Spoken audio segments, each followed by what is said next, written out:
یتیم ہو گئے، نوجوان لینے کو تیار نہیں، انہیں ناچ گانے سے عشق ہو چکا ہے۔ تاجر لینے کو تیار نہیں، وہ کہتا میرے نفع کٹ جائیں گے، میرے کاروبار ٹوٹ جائیں گے۔ زمیندار لینے کو تیار نہیں، کہتے ہماری کھیتیاں اجڑ جائیں گی۔ سیاستدان لینے کو تیار نہیں، کہتے ہماری سیاست چلی جائے گی۔ حکمران لینے کو تیار نہیں، عدالت کا قاضی لینے کو تیار نہیں، چیمبر کا وکیل لینے کو تیار نہیں۔ میں ان کو کیا روں، یہ باہر ریڑیوں پہ بیٹھ کر کیلے بیچنے والے، آم بیچنے والے غریب مزدور، یہ بھی آج اللہ کے نبی کے طریقوں کو لینے پر تیار نہیں ہیں۔ جیسے میرے نبی کو ہر دایا چھوڑ کے چلی جاتی تھی، آج میرے نبی کا دین یتیم ہو گیا ہے۔ کوئی آج اس کا لینے والا نہیں رہا،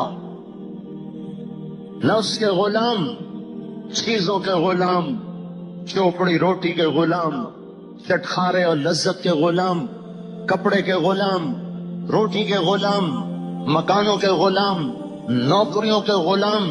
اور میرے بھائیو، وہ تو تمہیں حشر میں بھی نہیں بھولا کہ رے یا اللہ امتی امتی۔ ایک اور واقعہ سنو، دنیا سے جانے کے بعد بھی اس کا نظام کیسا چل رہا ہے۔ ابن کثیر رحمت اللہ علیہ، امام نووی رحمت اللہ علیہ نے اس واقعے کو نقل کیا۔ عتبی رحمت اللہ علیہ حضور کی قبر پر بیٹھے ہوئے پڑھ رہے تھے، ایک بدو آیا دیہاتی، کہنے لگا السلام علیکم یا رسول اللہ۔ پھر کہنے لگا یا رسول اللہ، آپ کے رب کا فرمان سنے ہیں، وَلَوْ أَنَّهُمْ إِذْ ظَلَمُوا أَنفُسَهُمْ جَاءُوا فَاسْتَغْفَرُوا اللَّهَ وَاسْتَغْفَرَ لَهُمُ الرَّسُولُ لَوَجَدُوا اللَّهَ تَوَّابًا رَحِيمًا۔ آپ کا رب کہہ رہا ہے، اگر آپ کی امت اپنے نفسوں پہ ظلم کر کے گناہوں کے بوجھ اٹھا کر آپ کے دربار میں آ جائیں اور یہ اللہ سے معافی مانگیں اور آپ بھی ان کے لیے اللہ سے معافی مانگیں تو میں ان کو معاف کر دوں گا۔ پھر کہنے لگا یا رسول اللہ، جئتک مستغفرا بذنوبی مستشفعا بک الی ربی، یا رسول اللہ میں آپ کے پاس آیا اپنے گناہوں کا اقرار کر کے اور آپ کو اللہ کے دربار میں وسیلہ بنا کر اپنے آپ کے اللہ سے میں یہ مانگتا ہوں کہ آپ کے شفاعت سے میرا اللہ مجھے معاف کر دے۔ پھر اس نے 4 شعر کہے، 2 شعر آج بھی روضہ مبارک پر لکھے ہوئے ہیں۔ آج بھی جب سلام کرنے کے لیے کھڑے ہوتے ہیں تو 2 سفید ستون جو دائیں بائیں ہیں جالی کے، اس پر وہ 2 شعر آج بھی لکھے ہوئے ہیں۔ 2 اور ہیں جو کتاب میں ہیں۔ پھر اس نے شعر پڑھے، کیا کہا، یا خیر من دفنت فی البقاء اعظمہ فطاب من طیبہن القاء والاکم۔ ہے وہ ذات جو اس زمین میں جا کے چھپ کر کے سو گیا، جس کی برکت سے زمین کا اندر بھی بابرکت ہو گیا، باہر بھی بابرکت ہو گیا، اندر بھی خوشبوئیں پھیل گئیں، وادیاں پہاڑ بھی خوشبودار ہو گئے۔ نفس الفدا لقبر انت ساکنہ، میں قربان جاؤں اس قبر پر جس میں آپ آرام کر رہے ہیں۔ فیہ العفاف وفیہ الجود والکرم، صرف آپ ہی اس قبر میں نہیں سو رہے بلکہ آپ کے ساتھ آپ کی سخاوت بھی، آپ کا معاف کرنا بھی، آپ کا درگزر کرنا بھی، آپ کی مہربانیاں بھی، آپ کی عطائیں بھی آپ کے ساتھ ہی موجود ہیں۔ یہ 2 شعر تو روزے پر ہیں، اور 2 اس نے آگے کہے، انت الشفیع الذی ترجا شفاعتہ علی الصراط اذا ما زلت القدم۔ پل صراط کوئی آسان گھاٹی نہیں ہے۔ اور میرے بھائیو، جس چیز کو اللہ نے کہا بڑی اے والساعۃ ادہا وامر، میرے بندو آخرت بڑی ہیبتناک خوفناک ہے، آخرت بڑا کڑوا مسئلہ ہے۔ تیاری کرو تیاری کرو تیاری کرو۔ ہمیں شیطان نے کہا دنیا بڑا مسئلہ ہے، دنیا بڑی اہم ہے، اس کے پیچھے دوڑ لگاؤ دوڑ لگاؤ دوڑ لگاؤ۔ اللہ اس کے رسول کو بھول گئے، 4 دن کی چاندنی پر ہم بک گئے، فروخت ہو گئے۔ تو وہ بلسرات جہاں کوئی پار لگے گا جس سے اللہ چاہے گا، 3000 برس کا سفر ہے، 3000 برس۔ اندھیر ہے روشنی نہیں، باریک ہے چوڑا نہیں، تیز دھار ہے نرم نہیں، اس پر وہی پار ہوں گے جسے اللہ چاہے گا۔ تو بدو کہنے لگا انت الشفیع الذی ترجا شفاعتہ، ہمارے پاس تو کچھ ہے نہیں جس پر ہم پل صراط کو پار کر سکیں گے، صرف آپ کی شفاعت ہوگی جس کے طفیل اللہ ہمیں پار لگائے گا۔ اگر آپ کی شفاعت نصیب نہ ہوئی تو پھر پل صراط سے پار کوئی نہیں نکلتا۔ جب امت پل صراط پر آئے گی تو اللہ کے نبی پل صراط کا پایا پکڑ کے کھڑے ہو جائیں گے، کہیں گے یا رب سلم سلم، اے مولا میری امت کو پار لگا دے، پار لگا دے۔ وصاحبك لا انساهما ابدا مني السلام علیکم ما جرى القلم، میں ابو بکر اور عمر کو بھی نہیں بھول سکتا جب تک قلم والے کا قلم چلے، کاتب کا کی کتابت چلے، ادیب کا ادب چلے، لکھاری کا قلم جب تک لکھتا رہے۔ اے میرے نبی، میرا آپ پر اور آپ کے ساتھیوں پر سلام پہنچتا رہے، پہنچتا رہے۔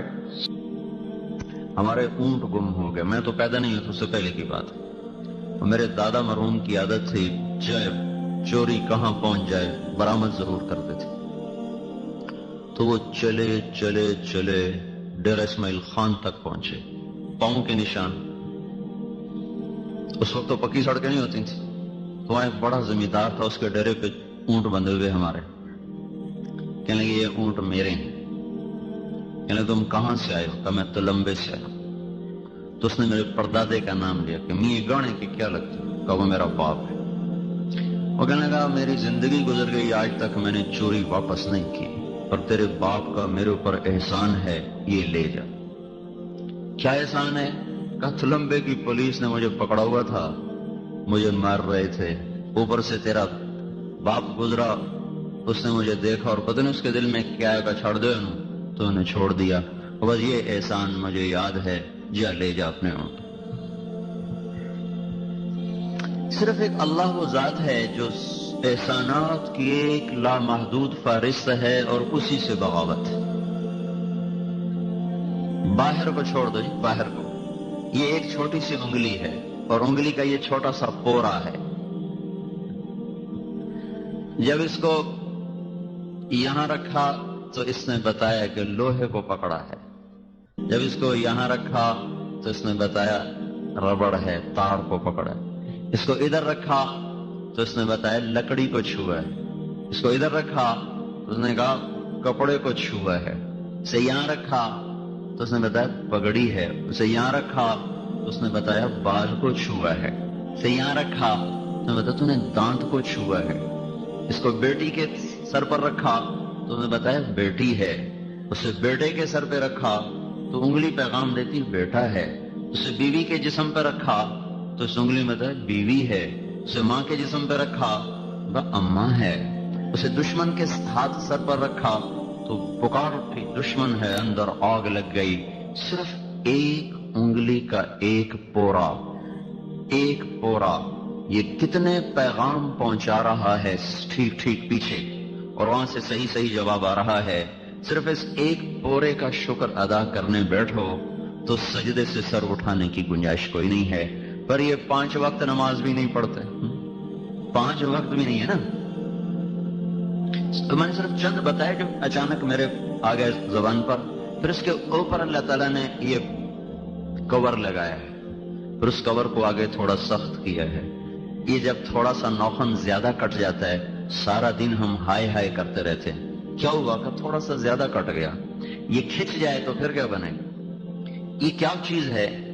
یہ ہمارے سیل جو مرتے ہیں تو اللہ ان کو آگے دھکا دینا شروع کرتا ہے، یہ یہاں آ کر ایک سخت شکل اختیار کر لیتی، سارے ہاتھ کی طاقت اس ٹوپی کے ساتھ ہے۔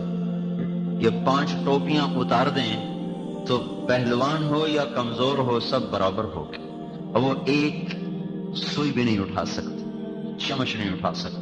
چھ جائے کہ یہ ٹرالیاں آ رہی ہیں اور ٹریکٹر چل رہے ہیں اور مل چل رہی ہو، صرف یہ ٹوپیاں اللہ اتار دے۔ اور اگر اللہ ان سیل کا رخ پیچھے کر دے، بجائے آگے جانے کے پیچھے کر دے، تو خود یہی ہماری موت کا پیغام بن جائے۔ ایک جگہ پر پھر اللہ نے ادھر بال لگائے ہیں، اس کو صاف رکھا ہے. ادھر بھی تو بال پیدا کر سکتا تھا. بندر کے ادھر بال نہیں ہوتے، ریچھ کے ادھر بال ہوتے، ادھر ان کے ادھر بھی ادھر. یہ کون سی طاقت ہے جو ادھر ہلکے پھلکے بال لاتا ہے اور اس کو صاف شفاف بناتا ہے؟ کون ہے یہ سارا نظام چلانے والا؟ تو صرف ایک پورے کا میں آپ کو بتا رہا ہوں کہ اس مالک الملک. پھر یہ ہماری پہچان ہے، اس پر لکیریں ہیں.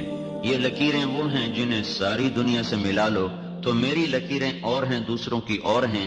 یہ کھال یہاں سے کاٹ دو، جب دوبارہ کھال اگے گی نکلے گی تو اس پر وہی نقشہ ہوگا، کوئی نیا نقشہ نہیں ہوگا. کہ اللہ ہمیں سب کچھ دے کر چند چیزوں کا مطالبہ کرتا ہے، صرف چند چیز. پھر میں زبان سے بول رہا ہوں کیونکہ ہم نے بچپن میں بولتے سنا، بولتے دیکھا، ہمیں کوئی یہ عجوبہ نظر نہیں آتا. یہ کتنی کائنات کی عجیب چیز ہے. میرے خیالات الفاظ بن رہے ہیں اور آگے آپ کے کانوں تک صحیح پہنچ رہے ہیں. الرحمن علم القرآن خلق الانسان علمہ البیان. اللہ نے اپنی قدرتوں میں بتا. جانتا نہیں ہوں میں کون ہوں؟ میں وہ ہوں جس نے تمہیں بولنا سکھایا.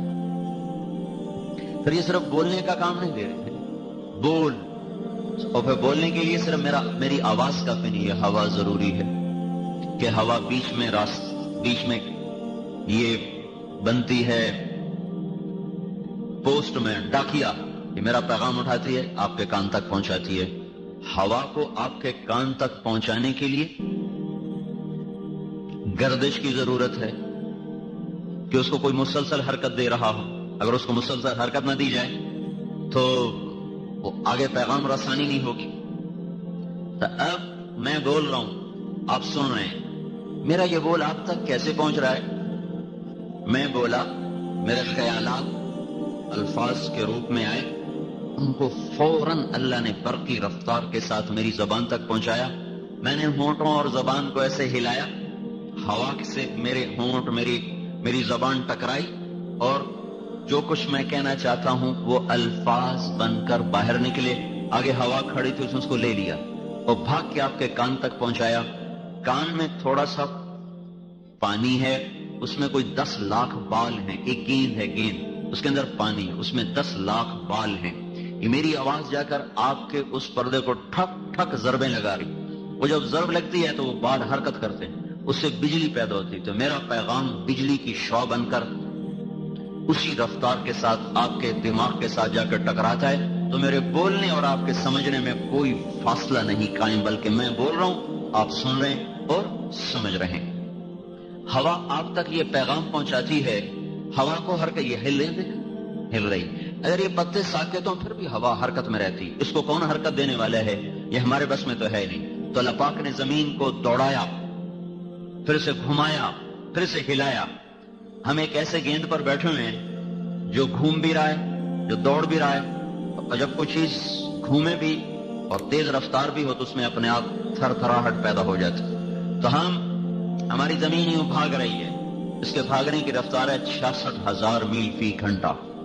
پھر ہماری زمین گھوم رہی ہے، اس کے گھومنے کی رفتار ہے 1,000 میل فی گھنٹہ. پھر اس گھومنے اور بھاگنے میں اس میں تھر تھراہٹ پیدا ہوتی. تو یہ کانپتی یوں چلی جاتی اور 23.25 کا زاویے پر جا کے کھڑی ہو جاتی. پھر وہاں سے یوں ہلنا شروع ہوتی، ہلتے ادھر آ جاتی. یہاں کر 23.25 کا یہ زاویہ بناتی. اس سے آگے نہیں جاتی، یہ یوں جاتی اور یہ یوں جاتی. جب یہ یہاں پہنچتی ہے تو اس دن 18 ستمبر ہوتا ہے. پھر یہ واپس جاتی ہے اور پھر جب واپس آتی ہے تو اس دن 22 مارچ ہوتا ہے. تو 18 ستمبر اور 22 مارچ کو ساری دنیا میں 12 گھنٹے کا دن ہوتا ہے اور 12 گھنٹے کی رات ہوتی ہے، کیونکہ زمین بالکل سیدھی ہوتی ہے اور سورج اس کے سر کے اوپر یہاں ہوتا ہے. تو اس ساری دھرتی میں اس دن 12 گھنٹے کا دن ہوگا اور 12 گھنٹے کی رات ہوگی. یہ جو اس کی تھر تھراہٹ ہے یہ ہوا کو دھکے دے رہی، مسلسل دھکے دے رہی. وہ دھکوں سے ہوا آگے جا رہی. ایک تو میرا پیغام پہنچا رہی، دوسرا کیا کر رہی ہے؟ میرے منہ سے کاربن ڈائی آکسائڈ نکل رہی ہے. ہوا اس کو پکڑ کے یہ جامن کے درخت کو دے رہی اور ان درختوں سے آکسیجن نکل رہی، ان کو وہاں سے کھینچ کر مجھ تک لا رہی ہے. اگر ہوا کی گردش ختم ہو، یعنی زمین کا یہ تھر تھرانا اگر ختم ہو جائے اور زمین ایسے سیدھی ہو جائے اور یوں جانا شروع کرے تو ہوا کی حرکت بند ہو جائے گی، اور اس کے بند ہونے پر میری آواز نہ آپ سن سکیں گے نہ میں آپ کی سن سکوں گا۔ میرے منہ سے نکلی ہوئی کاربن ڈائی آکسائڈ میرے گرد یوں حالہ بنائے گی جیسے ریشم کے کیڑے کے گرد ریشم حالہ بناتے بناتے اسی کے اندر وہ دم گھٹ کے مرتا ہے، میں اپنی آکسیجن میں دم گھٹ کے مر جاؤں اور یہ آکسیجن کی زیادتی سے جل کے راکھ ہو کر ختم ہو جائیں سارے کے سارے درخت۔ تو یہ اس مالک الملک کا وہ نظام ہے جس پر اس نے ایک ٹیڈی پیسہ ہم سے نہیں لیا۔ یہ مل والے تو کہتے ہوں گے نا، مل لگائی ہے تو روٹی کھاتے ہیں، مل نہ لگاتے تو روٹی کہاں سے کھاتے؟ اور یہ ملک میں کام کرنے والے مینیجر سے لے کر چپڑاسی تک کہتے ہوں گے نوکری کرتے ہیں تو روٹی کھاتے ہیں، نوکری نہ کرتے تو روٹی کہاں سے کھاتے ہیں؟ تو گنے کو میٹھا کس نے کیا ہے؟ یہ حمزے نے میٹھا کیا ہے، زمیندار نے میٹھا کیا ہے۔ اور زمین کو کھودو کہیں کوئی چینی پڑی ہو، میں تو خود زمیندار کا بیٹا ہوں بھائی، ہم نے جناب شکر کے بوریاں ڈال دی ہو زمین میں، اوپر گنا کاشت کیا ہو اور وہ اندر سے جناب میٹھا لے لے کر خود شکر بنتا جا رہا ہے، میٹھا بنتا جا رہا ہے۔ پھیکی زمین، پھیکا پانی، بدبودار کھاد، اور یہ بھی تو کھاد ہے جو بھی باہر مڈ پھینک رہے ہیں، یہ بھی ذمہ دار اٹھا کے لے جائیں گے۔ ان میں کون سی مٹھاس ہے؟ وہ کون ذات ہے جو پوری شربت کی بوتل تیار کر کے کھڑی کر دیتا ہے؟ اور حیرت کی بات یہ ہے کہ یہ تو تھوڑا سا دھوپ میں کھڑا پڑا رہے یہ مشروب تو وہ تو گندا ہو جاتا ہے، جھاگ چھوڑ جاتا ہے، خراب ہو جاتا ہے۔ یہ سردی میں بھی کھڑا ہے، گرمی میں بھی کھڑا ہے، نہ اس کا شربت خراب ہوتا ہے، نہ اس کا ذائقہ خراب ہوتا ہے، اور نہ اس کی مٹھاس میں کہیں کوئی کمی آتی ہے۔ یہ کون ہے جو بے کیف بے جان زمین کو حرکت دیتا ہے، اور کہیں جامن، کہیں امرود، کہیں کیلا، کہیں مالٹا، اور کہیں کنو، کہیں گنا، کہیں گاجر، کہیں مولی، کہیں کریلا کڑوا، کہیں خربوزہ میٹھا، کہیں تربوز سرخ، اور کہیں کریلا سبز، اور ناریل اندر سے سفید اور باہر سے وہ بھورے رنگ کا سرمئی سرخ، گہرے سرخ رنگ کا، اندر سے مکھن کی طرح باہر سے پتھر کی طرح۔ یہ سارا کون نظام بنا رہا ہے، چلا رہا ہے؟ یہ ہوا کی گردش زمین کی تھر تھراہٹ سے پیدا ہو رہی ہے، اور میرا پیغام آپ تک، آپ کی بات مجھ تک، اور پھر